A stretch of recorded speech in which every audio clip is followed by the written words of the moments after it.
Thank you guys for coming out. All the great dogs we got here.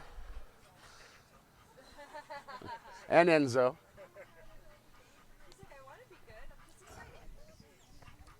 So this is just going to be like a one-ish hour little session on kind of the basics of leash handling skills for you, the owners, and how that can hopefully translate into getting a calm, polite walk from your dog as we're progressing. So there is no magic pill, there is no silver bullet. It takes work, effort, consistency, and time. But we'll hopefully give you a couple ideas and some skills to take home and keep working. And then, of course, if anybody wants to talk to me about personalized one-on-one training, I've got all different kinds of plans. There's little brochures over here in my business cards. But everything is kind of laid out in a plan, but then tailored to your specific challenges, needs, goals, whatever you've got going on in your life, depending on your dog and your situation. So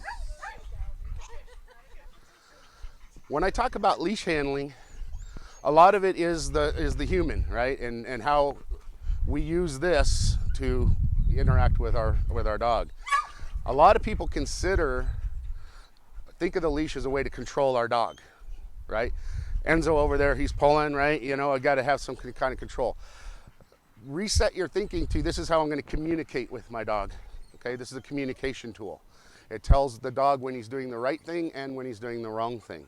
If there is slack in the leash, if there is a loose line, he's doing the right thing at that particular time. That's how he knows. This goes slack when he's doing the right thing. If he gets too far away, he's going to run into what I call run into the end of the leash. I'm not going to give him a pop. That could come later, but he's just not paying attention. And so we're going to make it his choice to want to pay attention to us. Near us, everything's fine, happy, food, cookies, all that. Away from us, I keep running into the end of this darn thing. So why don't I just decide to hang out here, right? So we're going to leave that up to the dog to make that decision. And using some food cues and markers will teach you how to do that, okay? Are you guys familiar with marker training? Have you heard maybe of clicker training? Okay, so a clicker is a mark. Usually means that you did the right thing at that particular point in time. I use verbal marks, okay, and I use 5 of them, and we're going to use probably 2 or 3 of them today. The first thing I want you guys to do is what's called charge the marker, meaning we're going to use the yes word as their positive marker, okay? The word yes means you did exactly what I wanted you to do at that particular point in time. What the marker does is it buys us time to reward the dog, okay? So rather than every time he does something right, I have to shove food in his mouth at that moment, we'll teach him that the mark means you've got food coming. It's kind of like working and then having to wait 2 weeks for your paycheck, right? You did the work, but you know you got something coming for it. So if you guys have some treats, I want you to try this with your dogs, is just don't ask them to do anything. I just want you to look at them, say the word yes, then hand them a piece of food. Yes, hand them a piece of food. Yes, hand them a piece of food. And when the dog starts to learn what the yes is a predictor now of a good thing about to happen, what you'll notice is when you say yes, your dog will go, "Where's my food?" He'll look up at you like anticipating the food, right? And that's what we want, because that tells us now the dog understands that is now a positive marker. So our words as humans are just noises to the dog, right? The dogs don't speak English, German, French, whatever.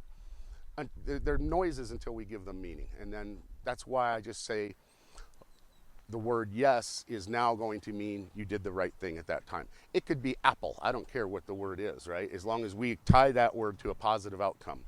So this is an essential part of what's called classical conditioning. People are most familiar with, you've heard the term Pavlov's dogs, right? So Ivan Pavlov was a Russian scientist. He was studying the salivary response in dogs. Why? I don't know. He probably got a big check to do it. So what he found was that when his lab assistants would go into the kennels to feed the dogs, that entered a variable into the equation that he couldn't account for. So he created these automatic feeding chutes for the dogs. He would ring a bell or a buzzer to indicate that food was about to drop, and then the food would drop. Well, that buzzer previously had no meaning whatsoever to the dog. But in a very short period of time, the dogs would hear that bell, and before the food came, they would start to salivate in anticipation of knowing something good was about to happen because of that bell, right? What he also found was if that sound happened at the same time the food was delivered or while they were eating, it had no effect. So it had to precede the positive, okay? So it's a predictor. It means something good's about to happen. The other important thing about that is that because it's a salivary response, that tells us that it's an involuntary response. Dogs don't choose to salivate. So we can leverage that by kind of hacking into the dog and just using that word yes to let them know that he might be 100 yards away from me in advanced training. But if I say, give him a positive marker over there, he knows right then and there he did the right thing at that particular time and that he got a reward coming. So let's do that right now. Let's start doing some charging of the marker. Do you have any treats with you? You don't have any treats? Okay, Chris, treats. Let's see. Here's a few. Do you want me to go ask? Ask him if he's got some, yeah. Okay, good, good. So we're gonna just go yes, food. So remember, it's gotta be yes first, then the food. Yes, then the food. Yes, then the food. Good. While you guys are doing that, I'm going to explain a little bit about the slip lead that we're going to be using today.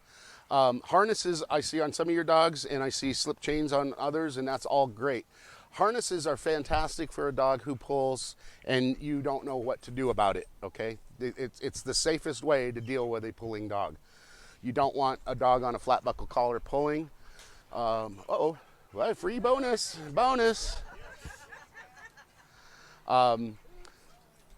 But what we want to do is we want to get control of the dog's head and communicate through the leash, okay? So the way a slip lead works, this is a small one. It works for up to 50 or 70 pound dogs, but they do make a bigger size. So the proper way to put this on a dog is I always walk my dog on the left side, okay? That's traditional heeling. There is no need for it to be, it's just pick a side and be consistent, okay? But if my dog is on my left, so all of these instructions are going to be assuming the dog's on my left, is the part of the leash that we handle, okay? Our handle, that line should be coming over the top of the dog's neck, okay? So the part that I'm touching is, I'm assuming this is the dog's head, is going over the top of the neck, okay? Another way to think about it is if you're looking at your dog as you're putting this on, so dog's face is here, this should make a P, okay? So the reason is, notice that if I put a little tension on it, as soon as I release the tension, it releases immediately, okay? This is what I mean by communication. It's the release of the pressure that tells the dog that they did the right thing, okay? So the problem is if we get it backwards and I have it upside down, so to speak, you know you have it wrong if it makes a Q, okay? We don't want a Q. But if you notice it's on wrong and I tighten it up, it doesn't release as quickly. It can bind. See how it's binding on my wrist there? It's not releasing. So that's important to make sure that we're putting it on with the handler's line going over the top of the dog's neck. Obviously, it would just be the opposite if you're walking on the right side. So it's easy enough to figure out on your own. So the first thing we want to teach any dog, and anybody who's ever worked with me will tell you, the first thing we teach is how to give in to leash pressure. Most dogs have a reaction against pressure, meaning if they feel something on their neck, their instinct is to brace against it. And that's what kind of leads to pulling. Pulling is a self-gratifying kind of a behavior. They enjoy doing it. So what we'll do is teach them the opposite of what they really think is, I want that dog just to start with taking a single step towards me, and then I'm going to mark and reward. You're going to hear me say mark and reward. That means yes, food, okay? And what I'm looking for is a single paw to move towards me. This isn't recall. I'm not trying to get the dog to come to me. All I want is to put a little bit of pressure on him and have him move 1 foot towards me, 1 paw towards me. At that particular time, any pressure that I have on the leash, I'm going to take away instantly at the exact moment I say yes. So that's going to tell him that that is exactly what I wanted him to do, that one single step. We start slow with a single step, okay? Who should we start with here? Let's start with Sophie, okay? Sophie girl, What? You talking to me? You talking to me? Holy crap. Okay. So let's go ahead and unhook her. And so I'm going to let her kind of wander around a little bit here, get used to me. Oh, yeah, there's treats up there. Okay. So she's going to want to be with you, and that's okay. She's a little nervous. I'm going to put a little bit of gentle pressure on this line. I'm not going to yank on her. I'm not going to reel her in like a fish. I'm just going to put gentle, consistent pressure until she takes one step towards me. Okay, so let me get her attention. And I'm not going to say her name either. I don't want her reacting to her name. This is a new skill I'm trying to teach her. So here we go. We're going to start right now.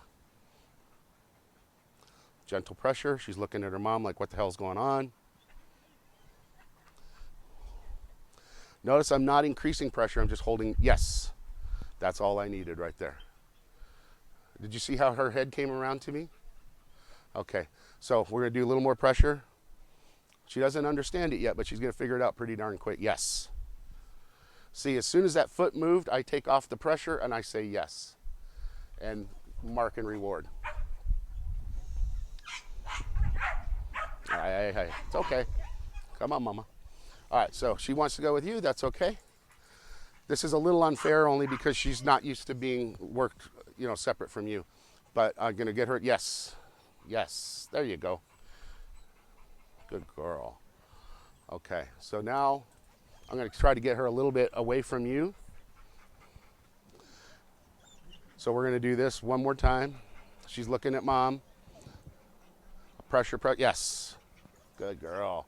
Now she's not, there it is. So she's not fully engaged with me right now, but she doesn't know me yet. And she sees mom over there and she's like, what is going on here? And let's go make some friends. Okay, come on, girl. Okay. Hey, come on. There's no escape from training. All right. So one more time, this is what it looks like. I'm going to go gentle pressure, gentle, gentle, gentle. I should have marked that one, but I missed it. It's okay. You can't wreck your dog. So I'm just consistent pressure. Yes. I'll take that side step. That's all I need. She doesn't know what she's doing to get the yes just yet, but with repetition, she will figure this out, okay? So go ahead and take this and do a little bit of practice. Get some treats and do a little bit of practice on that. Let's bring up one of your guys. Let's bring one of the labs up.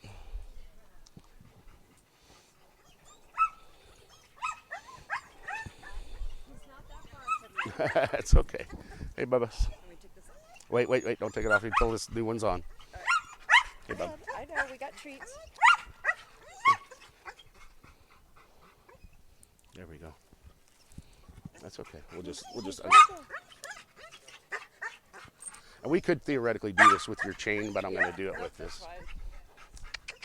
Okay, so we're going to do the exact same thing, just a little more energy in this guy, right?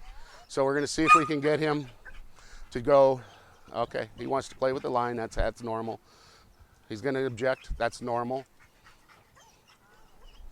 Yes, that step, I'll take that. Now that's his brother, so this is making this very hard. Not that I knew they were going to be here. It's not. I'm not. Yeah. Who are you guys? Okay, so I'm going to try to get him away from him. Let's go over here. Yes. Good. Come here, Bo. Hey. Yoo-hoo. All right. Okay. Good. Hey. All right, so we're going to do this again. Ready?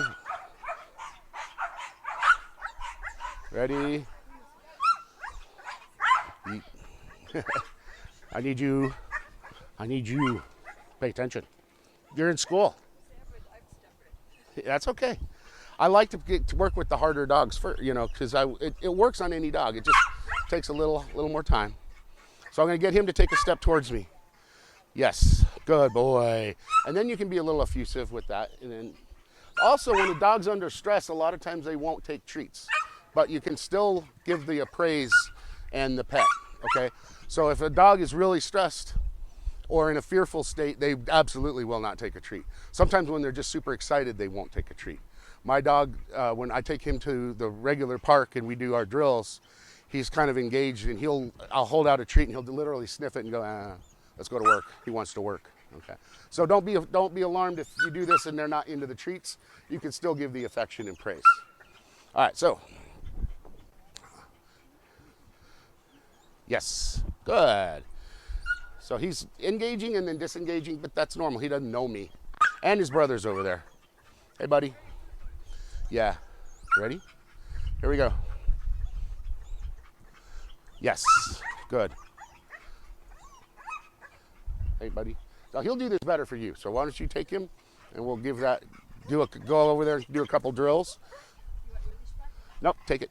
Take it. Want to bring him up? What's his name? Jackson. All right.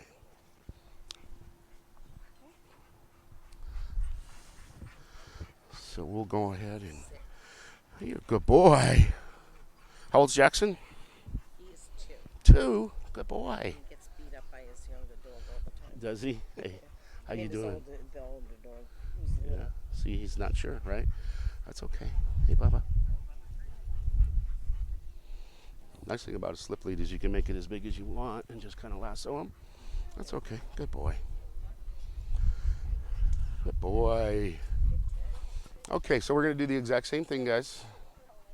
We're going to take a step and reward with the mark. Ready? Yes. Good boy. He may or may not take food from me because he's a little stressed. So, okay, that's okay. We're still going to do the work. Yes. Yes. Yes. So what he's doing is he's moving, and I'm taking advantage of that to, when he feels the leash and he's giving the pressure, because when he feels it, he stopped. So I'm taking advantage of that to mark it. Take advantage of the opportunities that they give you to mark the behavior that you want. So that's why the yes is so important. In everyday life, if your dog just happens to do something you like, hey, he just laid down on his own, mark it. Yes, let him know that I want you to keep doing that behavior. That's how you kind of get a well-trained dog without even really trying, is take advantage of the good things they do. We tend to get